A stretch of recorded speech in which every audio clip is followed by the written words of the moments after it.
I'm late. I hope you had a fantastic day.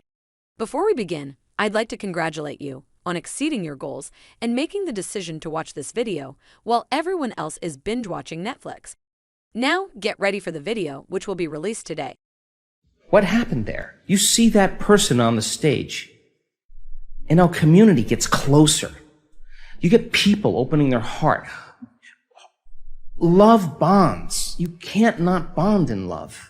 You have to hug. You have to connect. You have to bond. It's whether you're a man hugging a man, a woman hugging a woman, a man hugging a woman, something happens where we are connecting. And so when you see that person, the first one, stand on the stage and tell that story, just like an infection can spread amongst the community and create disease. All of a sudden, health and wellness are as infectious as disease. And I just say to my staff, get out of the way. 4 people with Raynaud's syndrome in one event, all healed. 2 people with Parkinson's, psychiatrist and another lady allergic to everything in her life. She came with a ventilator and a mask. And in the middle of the event, she's in the front of the room dancing around, no mask, no nothing. And you start seeing people freeing themselves from their own limitations. The energy in the room, it's not just the energy in the room. It's the coherence in the room.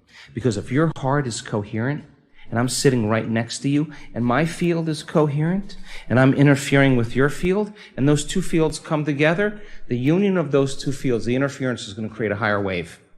Higher wave, higher energy. Now there's energy in the room for healing. Now there's energy in the room for the mystical. And the interference starts creating doors. Interference patterns of fractal geometry that are doors to dimensions. And you tell me then, you get a group of people, 1,000 people in a room. You have 50 people in the front of the room wearing a heart rate monitor. By the middle of the event, everybody is locked into their heart. They know how to execute. And I say, get in that heart of yours, and on that energy, lay the thought that the people in the front of the room on that energy, that their lives be enriched, that their bodies be healed, that their dreams come true.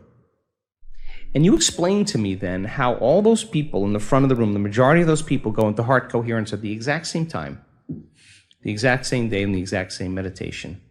They're influencing their autonomic nervous system. The collective is entraining them into the same frequency. And what is that frequency? Love, gratitude, hopefulness for the greatest good. And so then, the collective then moves as one mind, as one heart. And the collective begins to entrain the weak. The collective begins to care for the other ones that are falling behind, not because they want to run to their dream, but because they want to help people realize their dream, because that's important to them. You can't not care. You can't not be present. You can't not be kind. And you see a man show up in a wheelchair from a stroke, completely disabled. His daughter wheeled him around that whole event. And he had a profound moment the very last day. And he went back, she wheeled him into the house, he could walk.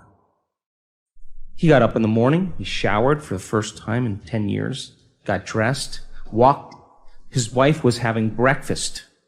He walked down to the store, to the restaurant, and asked if he could sit down and have breakfast. She went absolutely crazy. To me, I don't know, that's better than a sports car. That feeling to me is worth all the gold in the world. So we have people now that I have witnessed so many profound healings where people are healing other people because they know how to administer coherence and change the field of the person laying before them. They understand the science, the quantum physics.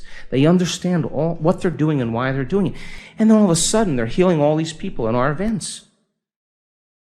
Tumors disappearing, people stepping out of wheelchairs, crazy, blind people seeing, deaf people hearing, crazy stuff. This is biblical proportion stuff. And now they're doing it non-locally because they can't be together, but they understand in the quantum there's no separation. They're doing it because they're healing themselves every time they connect to love. That person then, whose daughter was riddled with a brain injury from a child, that never looked at her brothers, never was present, never could talk, was still and frozen, who's now looking at her brothers and laughing and hugging them and smiling and trying to talk. We're on the call with 50 people and 2 scientists from a prestigious university. And this woman is telling the story. And everybody is sobbing. Everybody is sobbing. Why? We contribute to the living organism. You made a difference. You changed somebody's life. That's why we do it, for that feeling. You keep doing it. That's going to be a common feeling. You're going to get really sensitive to some energy, to some feeling. That's what it's about. People try to work their whole week in opening their heart at a week-long event. Comes time to heal another person. Now it's no longer about them. And they get it. They get it. All they had to do was open their heart for somebody else. That's how it opens. So then we have it backwards.